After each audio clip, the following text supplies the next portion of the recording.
Assalamualaikum warahmatullahi wabarakatuh. Hai teman-teman, gimana nih study from home-nya? Masih pada semangat kan? Hari ini kita mau menambah wawasan kalian loh tentang efek beranggun aset atau disingkat dengan EBA. Sebelum video ini berlanjut, jangan lupa tekan like dan share ke teman-teman kalian. Terima kasih.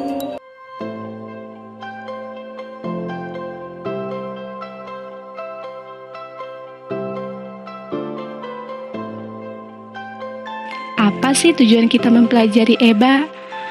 Tujuan kita mempelajari EBA yang pertama yaitu kita dapat mengetahui konsep likuiditas, efek sektor properti, dan efek beranggun aset secara umum. Kemudian tujuan yang kedua yaitu mengetahui perkembangan EBA di dunia. Dan tujuan yang ketiga yaitu kita dapat mengetahui mekanisme penerbitan dan perdagangan efek beranggun aset. Dan tujuan yang terakhir yaitu kita dapat mengetahui perkembangan dan permasalahan EBA yang ada di Indonesia. Sebagaimana kita ketahui, lembaga keuangan sangat berkorelasi dengan pertumbuhan perekonomian, sehingga lembaga keuangan diharapkan dapat mendorong perkembangan sektor real. Oleh karena itu, taraf profitabilitas dan likuiditas lembaga keuangan menjadi hal penting yang perlu dipantau dengan manajemen yang baik. Likuiditas sendiri menurut Umam merupakan suatu proses perihal posisi cash yang tugasnya berhubungan dengan pengembalian kewajiban jangka pendek suatu bank atau perusahaan secara tepat waktu. Nah, permasalahan apa aja sih yang biasanya terjadi di lembaga keuangan syariah maupun konvensional? Permasalahan yang paling utama yaitu permasalahan likuiditas. Permasalahan likuiditas merupakan permasalahan yang cukup kompleks karena berhubungan dengan penghimpunan dana jangka pendek dan penyaluran dana jangka panjang di lembaga keuangan. Nah, sehingga hal tersebut berpengaruh terhadap aktivitas usaha bank, yaitu usaha properti.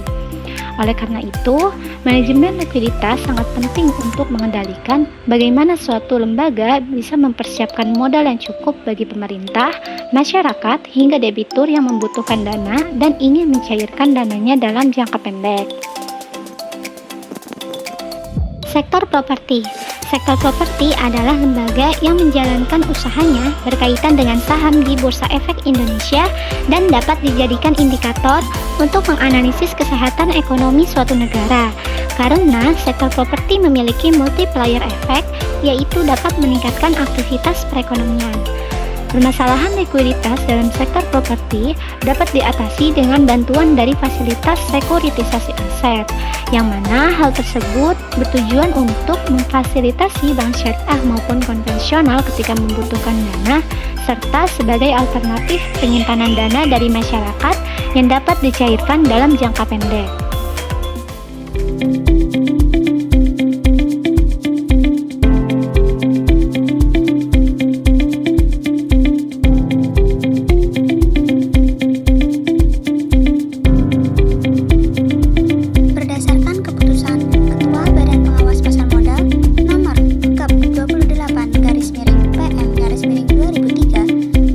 Adalah kontrak antara manajer investasi dan bank kustodian yang mengikat di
menerbitkan EBA dengan transfer beberapa portofolio pinjaman di mana hire purchase dijual ke SPV luar negeri. Korea Selatan. Konsep EBA diperkenalkan di Korea Selatan pada September 1998 dan di akhir tahun EBA yang diterbitkan memperoleh rating AAA dengan suku bunga 1,5% di atas LIBOR, London Interbank Offered Rate. Perkembangan EBA syariah di Indonesia. Peraturan yang berkaitan dengan sekuritisasi di Indonesia pertama kali dikeluarkan oleh Bapepam atau OJK pada tahun 1997 dengan nama KIK EBA atau Kontrak Investasi Kolektif Efek Beragun Aset yang tertuang dalam keputusan Bapepam nomor 19/PM/2002 dan keputusan nomor 26/PM/2003. Bank BTN merupakan salah satu bank yang sudah menerapkan EBA sejak tahun 2009. Asset-Backed Securities Syariah dipasarkan oleh penerbit yang bertindak sebagai SPV. Di Indonesia, belum ada institusi yang bertindak sebagai SPV. Tujuan EBA dalam sistem KIK di Indonesia yaitu agar dapat menghubungkan sistem SPV yang belum diterapkan sehingga bisa diterapkan pada struktur perusahaan di Indonesia.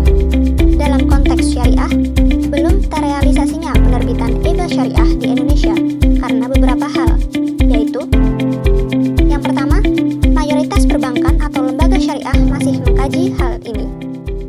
Yang kedua, minimnya likuiditas atau permodalan yang dimiliki. Dan yang terakhir, terdapat peraturan-peraturan yang harus ditaati, seperti tidak diperbolehkannya jual beli piutang yang mana dilakukan oleh kreditur pertama terhadap pihak yang menjalankan sekuritisasi. Mekanisme penerbitan EBA. Yang pertama, penyerahan aset keuangan dilakukan pelopor terhadap KIK lalu dicantumkan kepada bank kustodian. Kreditur memperbolehkan aset yang berupa portofolio KIK EBA melalui proses tukar-menukar atau jual beli. Kedua, portofolio KIK EBA tercatat pada aset keuangan serta telah melalui pemilihan menurut kriteria yang berlaku di manajer investasi setelah diberikan peringkat dari institusi pemeringkat efek. Manajer investasi ditolong dengan lembaga penanggung emisi efek atau underwriter untuk melaksanakan kegiatan seperti penawaran umum. Keempat, apabila sudah memperoleh pengakuan keberhasilan serta aset keuangan sudah beralih pada KIK, arus kas transaksi dilaksanakan debitur kepada penyedia jasa yang akan dikirimkan ke rekening EBA.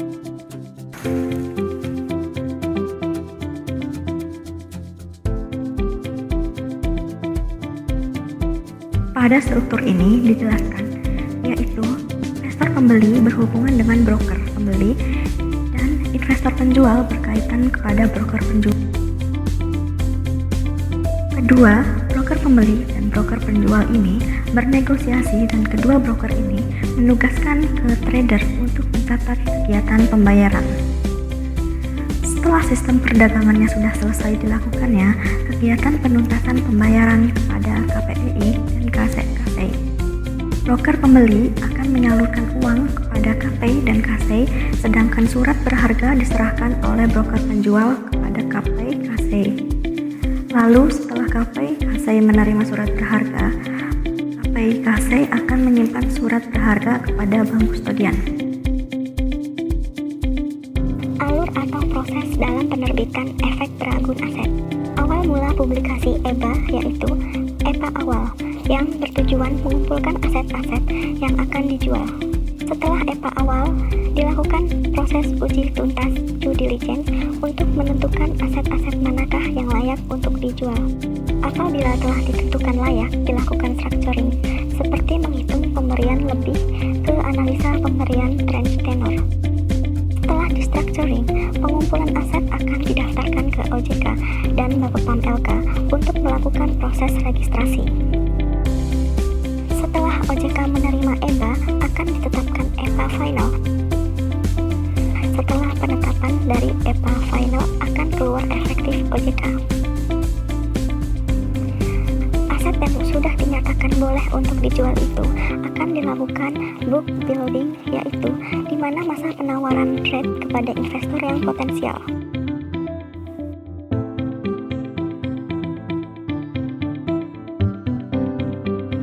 Berikut merupakan contoh skema penjualan aset. Pertama, Bank BTN mencatat tagihan-tagihan terhadap portofolio aset. Kemudian, BTN bertransaksi melalui lembaga investasi Dana Reksa Bank Mandiri yang menjadi bank kustodian EBA. Kemudian terjadi penjualan aset serta memperoleh penghasilan. Kemudian Dana Reksa menerima uang dan Dana Reksa menyerahkan pembayaran penjualan aset kepada BTN.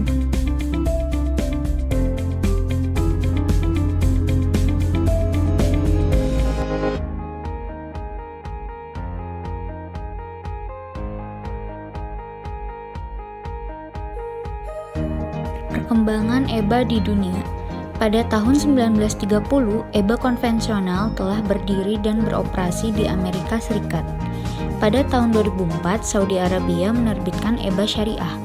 Di Indonesia, sekuritas baru diterbitkan pada tahun 2009 dengan model kegiatan sistem KIK EBA.